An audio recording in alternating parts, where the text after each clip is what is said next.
Hello everyone, welcome है आपका मेरी यूट्यूब चैनल में जिसका नाम है cranial Shah the maths teacher.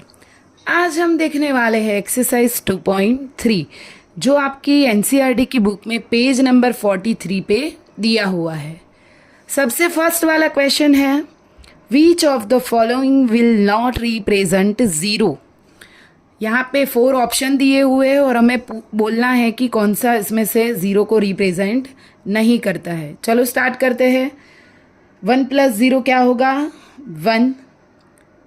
तो ये तो हमें पहला ही ऑप्शन मिल गया है। दूसरे भी देख लेते हैं। 0 × 0 क्या होगा? 0। 10 - 10 होगा 0 / 2, यानी ये भी हो जाएगा 0। 0/2 ये भी हो जाएगा 0। तो कौन सा वाला ऑप्शन मिल रहा है जो 0 को रिप्रेजेंट नहीं कर रहा है? तो ये आएगा ऑप्शन ए, जो 0 को रिप्रेजेंट नहीं कर रहा है। आया समझ में? अब देखते हैं question number 2। If the product of a 2 whole number is 0, कोई भी 2 होल नंबर है, इनकी प्रोडक्ट क्या है? 0। Can we say that one और both of them will be 0? क्या हम बोल सकते हैं कि एक या जो दोनों नंबर है हमारे होल नंबर वो 0 है? चलो देखते हैं। तो हमें ये तो पता है कि product of any whole number and 0 is always equal to 0, यानी मैं 5 × 0 करूँ तो क्या मिलेगा मुझे? 0। 0 × 0 करूँ तो भी क्या मिलेगा मुझे? 0। 1 × 0 करते हैं तो भी 0, यानी कोई भी नंबर को 0 से मल्टीप्लाई करो तो आंसर आएगा 0। तो हम क्या बोल सकते हैं? तो यस, इसका आंसर क्या आएगा? Yes, if the product of 2 whole number is 0 then 1 और both of them will be 0। या तो एक नंबर 0 होगा या तो दोनों नंबर 0 होगा। आया समझ में? देखते हैं question number 3। If the product of 2 whole number is 1, 2 whole number की प्रोडक्ट क्या दी हुई है? 1। कैन वी से दैट 1 और both of them will B 1? तो क्या एक नंबर या दोनों नंबर 1 है? चलो देखते हैं। 5 × 1 करें तो क्या मिलेगा हमको? 5। इसी तरह 100 × 1 करें तो क्या मिलेगा? 100। 1 × 0 करें तो क्या मिलेगा? 0 मिलेगा। ओके। 1 × 1 करो तो क्या मिलेगा? 1 मिलेगा। यानी हम ये बोल सकते हैं the product will be equal to 1 when only if both the whole number are 1। अगर दोनों होल नंबर हमारे 1 है तभी हमें क्या मिलेगा? आंसर 1 मिलेगा। आया समझ में? बाकी सब में आंसर क्या मिल रहा है? 1 से मल्टीप्लाई करके वही का वही नंबर।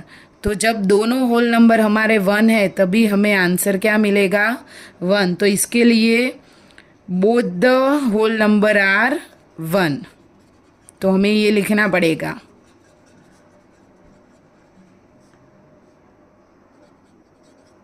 ओके।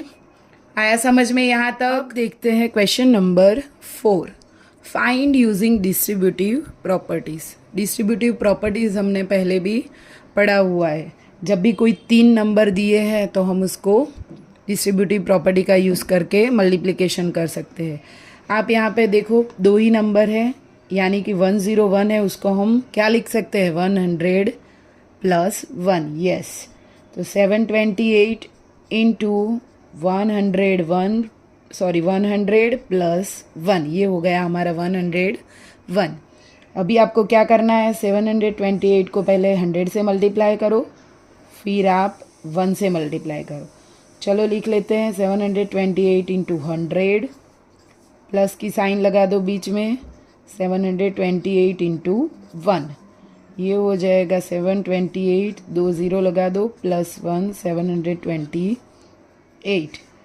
0 × 8 आ जाएगा 8, 2 7 × 8 आ जाएगा 15, 1 कैरी 3 7, 73,528। ये हो गया हमारा फर्स्ट का आंसर। अब देखते हैं सेकंड वाला। यहाँ पर भी सेम ही है, 1001 है तो उसको आप क्या लिख सकते हो? 1000 + 1, तो 5437 × 1000 + 1। पहले इसको 1000 से मल्टीप्लाई करते हैं,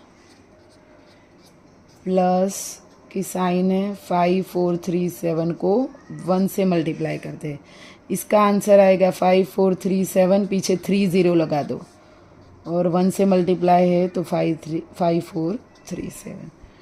अब एडिशन कर लो, 7 3 4 5 इंटू 7 हो जाएगा 12, 1 कैरी 4 4 5, 54,42,437 आया समझ में। तो ये है हमारी डिस्ट्रीब्यूटिव। अब देखते हैं सी वाला। 25 को क्या लिख सकते हैं, 20 इंटू 5। यस, तो पहले 824 का मल्टीप्लाई 20 से प्लस 824 इंटू 5, 4 2 ज़ा 8, 2 2 ज़ा 4, 8 2 ज़ा 16 प्लस 824 इंटू 5 कर दो तो 4120। अब इन दोनों का एडिशन कर लो, 10 1 कैरी 5 6 प्लस 4 10, 1 कैरी 2, 20,600। तो ये हो गया हमारा आंसर। आया समझ में। इसी तरह डी में क्या करना पड़ेगा, 125 है तो क्या करेंगे, 4275, इसको 100 प्लस 20 प्लस 5 कर देंगे। फिर क्या करना है आपको, इसका मल्टीप्लाई पहले 100 से, फिर 20 से और फिर 5 से, फिर आपको करना है एडिशन। ई वाला जो क्वेश्चन है वो भी आपको खुद से ही करना है और मुझे कमेंट सेक्शन में इसका आंसर बताना है। यहाँ पर क्या है, 504 इंटू 35 है तो हम क्या लिख सकते हैं, 500 प्लस 4 लिख सकते हैं, ओके, इंटू 35। यहाँ पे 35 है क्वेश्चन में। आया समझ में। तो ये दोनों आपको कमेंट सेक्शन में मुझे बताने हैं आंसर। नंबर 5 है स्टडी द पैटर्न। ये पैटर्न दी हुई है और लिखा है कि right next 2 steps, can you से हाउ द पैटर्न वर्क्स। और हमें उसके 2 स्टेप नेक्स्ट के लिखने हैं। पैटर्न कैसे वर्क कर रही है वो भी हमें देखना है। यहाँ पे है 1 into 8 plus 1 is equal to 9, 8 plus 1 9, 12 into 8 plus 2 is equal to 98। तो अब हमें देखना है कि पैटर्न कैसे वर्क कर रही है। तो सबसे फर्स्ट वाले नंबर देखो, यहाँ पे 1 है, यहाँ पे 1 एंड 2 है, यहाँ पे 1 2 3 है, यहाँ पे 1 2 3 4 है, यहाँ पे 1 2 3 4 5 है। तो ये समझ में आ रहा है कि एक एक नंबर बढ़ता जा रहा है।